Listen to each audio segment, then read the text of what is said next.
Il y a un truc que je voulais te dire aussi d'ailleurs, c'était quand vous achetez un vêtement neuf à la fast fashion chez Zara, H&M, tout ça. Le premier truc que vous faites avant de le mettre, c'est quoi? Vous le mettez dans la machine à laver. Donc, l'idée de dire, en gros, quand je vais friper, j'y vais pas parce que les gens ont déjà porté. En fait, vous allez faire exactement la même démarche qu'avec un vêtement neuf. Vous allez le laver et après, vous pourrez le mettre. Donc, en vrai, il n'y a pas d'excuses. Ça, c'est des excuses préfabriquées. Mais je peux comprendre, chacun est différent. Mais juste remettez en question ce qu'on vous a dit et pourquoi vous pensez de cette manière-là. Ça permet aussi de découvrir de nouvelles choses. Et voilà, restez curieux.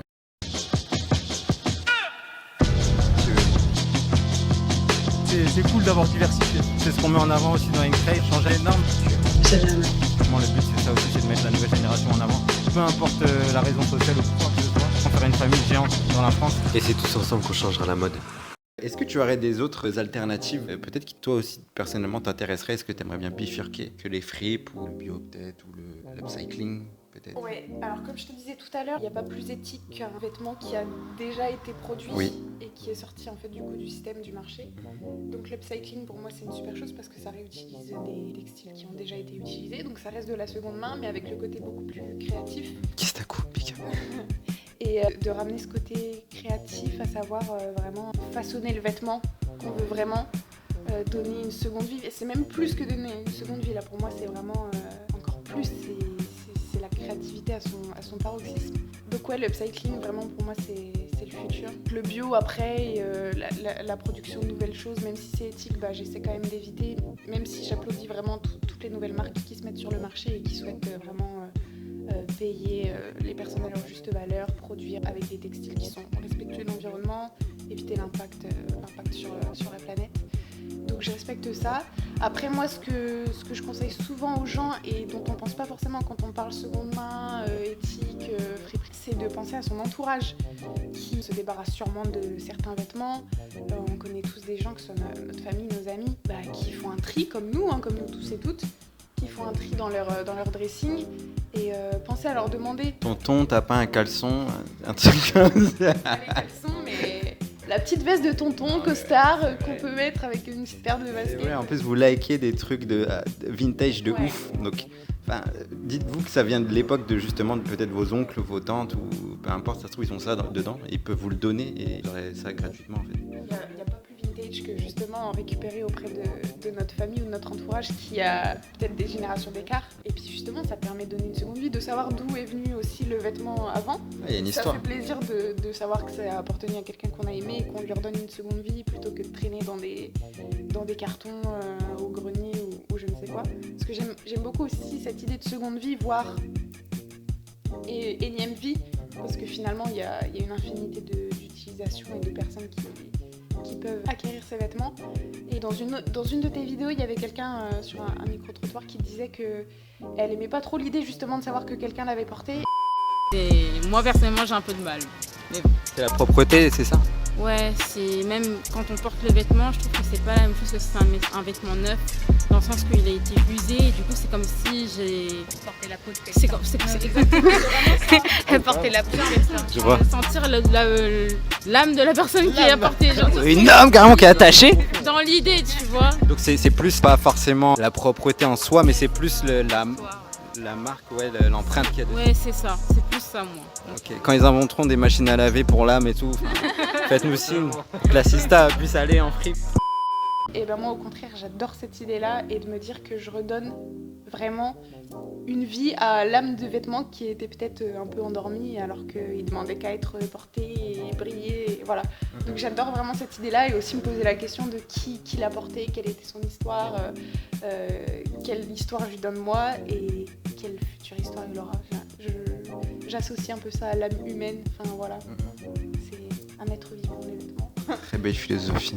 C'est un peu Ghost Whisperer, mais tu vois, un peu des vêtements, tu vois, Clothes Whisperer, on va l'appeler Clothes Whisperer. Les fantômes chez moi, Tu l'as eu en c'est des fripe, vêtements. tu l'as eu... Ouais, Ton ça petit outfit, je l'ai eu chez Emmaüs. Je cherchais un petite veste, gilet un peu années 80. Justement, je cherchais quelque chose à ce moment-là et je suis tombée dessus et coup de cœur. Donc ça, c'est un genre de pièce originale qu'on peut pas forcément trouver en fast fashion parce que c'est des trucs qu'on voyait un peu dans les années avant. Ça pareil, je l'ai eu chez Emmaüs, un petit bracelet coloré, voilà. Mes hauts, c'est de la fast fashion mais qui date d'il y a longtemps et que je remets beaucoup. Une petite jupe qu'un membre de ma famille m'a donnée justement parce qu'elle l'utilisait plus et voilà, elle est très contente de savoir que je la porte. Et le collier, pareil, je l'ai eu dans un dépôt-vente à Beauvais, donc ça c'est important de faire marcher aussi les petits commerces qui sont peut-être en difficulté avec le Covid et tous les confinements qu'on a eu. Donc un dépôt-vente. Est-ce que tu te rappelles, tu l'as eu à combien tout ça Les gens, ça se peut-être une petite idée de comment. Ouais. Ça, perso, je l'ai eu à 1,50. Tu vois. C'est pour ça, tu vois, c'est une compétition. En fait, on est encore plus stylé que la fast fashion et on se base sur des prix qui sont ridicules. C'est tellement peu cher. Donc ça, je l'ai eu à 50 centimes, je crois. 50 centimes. 50 centimes, je l'ai eu gratuitement étant donné que c'est ma nièce qui me l'a donné. Le haut, c'était de la fast fashion, mais on connaît tous les prix cassés de la fast fashion et voilà. Ça reste quand même de la qualité assez bonne parce que je l'ai depuis des années et je le porte toujours. Et le collier, je crois que c'est ce qui m'a coûté le plus cher justement parce que c'était dans un dépôt-vente. 10 €, un truc comme ça, parce que les dépôts-ventes, en fait, ils se basent sur les dons. Non, c'est pas les dons des personnes, c'est pas comme chez Emmaüs où tu viens donner tes vêtements et t'as rien en contrepartie, c'est un peu de la charité dans ces cas-là. Les dépôts-ventes, vraiment, ces boutiques-là se font de l'argent et leur rentabilité sur le fait que les personnes viennent déposer leurs vêtements ou autres accessoires et en fait récupère un coût en fait sur les vêtements. Donc tout, quand j'achète ce collier auprès d'un dépôt-vente, tout ne va pas dans la poche du commerçant, mais une partie revient à la personne qui l'a donné. Donc on peut aussi trouver des pièces un petit peu plus de qualité, un petit peu plus onéreuses de base du système d'où elles viennent. Et justement, c'est peut-être l'occasion d'éviter, si on n'a pas trop envie d'aller fouiller, d'être avec des trucs de moins bonne qualité et de meilleure qualité, on peut aller auprès des dépôts-ventes qui justement font cette recherche en fait de pièces de qualité pour ensuite les revendre. Et ça permet aussi à la personne qui se débarrasse de ses vêtements de se faire un petit pécule. Un petit billet, un petit bibi. Non mais c'est bien de faire circuler tout ça de façon juste et bienveillante dans tous les cas. À vos marques, À vos marques Big Up, au bout de la rue, juste à côté de Potiron & Co. On rappelle Potiron & Co. Est-ce que tu peux nous parler un peu de Potiron & Co? Avec plaisir. Alors Potiron & Co, c'est un concept que j'ai créé il y a quelques mois. J'ai ouvert depuis 6 mois. C'est un restaurant salon de thé, 100% vegan, bio et fait maison. Donc toujours dans cette démarche de respecter l'environnement, les animaux évidemment, étant donné qu'aucun produit n'est issu d'aucun animal que je chéris. Et voilà, le fait maison pour vraiment optimiser la qualité des ingrédients, de ce qu'on met dans son corps, c'est-à-dire se nourrir en gourmandise et vraiment en bons produits de qualité. Donc il y a vraiment 4 piliers qui font de l'essence même de Potiron & Co, à savoir la gourmandise, la santé, l'éthique et l'environnement. Donc voilà, c'est vraiment les 4 piliers qui font de Potiron & Co. À savoir que justement, ça va même au-delà de l'alimentaire et j'ai fait attention vraiment à utiliser et à trouver le mobilier de seconde main au maximum pour, pareil, voilà, respecter l'environnement, chiner parce que j'adore ça et ça fait un petit endroit un petit peu sympa. Coloré et voilà, ça donne son charme justement plutôt que d'avoir des meubles neufs Ikea qui n'ont plus aucun charme aujourd'hui.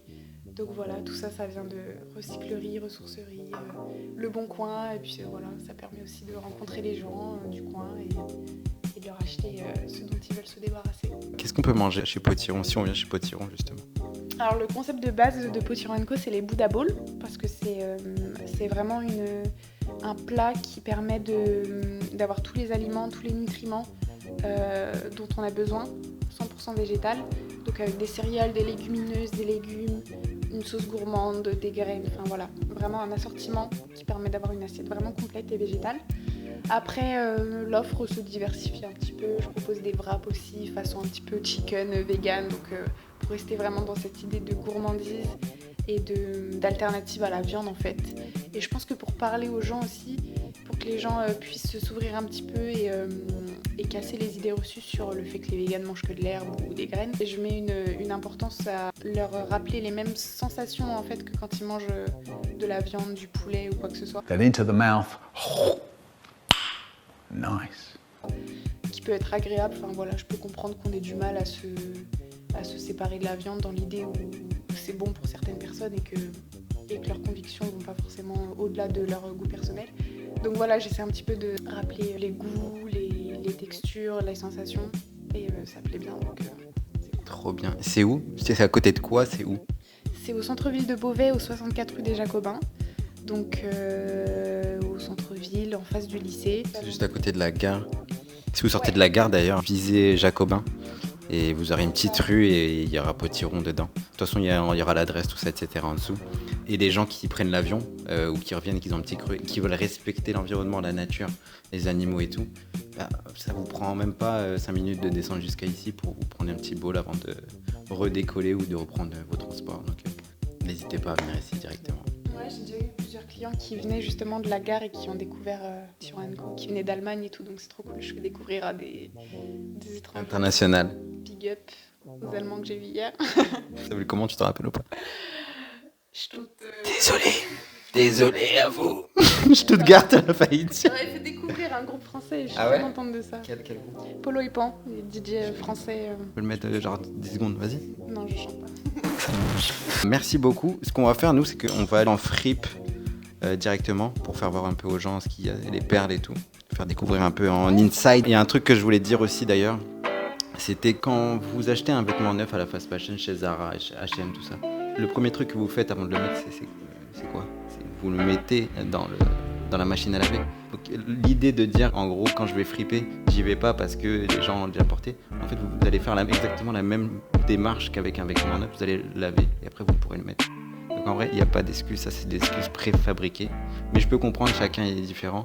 Mais juste remettez en question ce qu'on vous a dit et pourquoi vous pensez de cette manière-là des fois. Ça permet aussi de découvrir de nouvelles choses. Et voilà, restez curieux. En tout cas, merci beaucoup. Et on se reverra sûrement pour faire d'autres vidéos. Merci, bisous. Oh là là.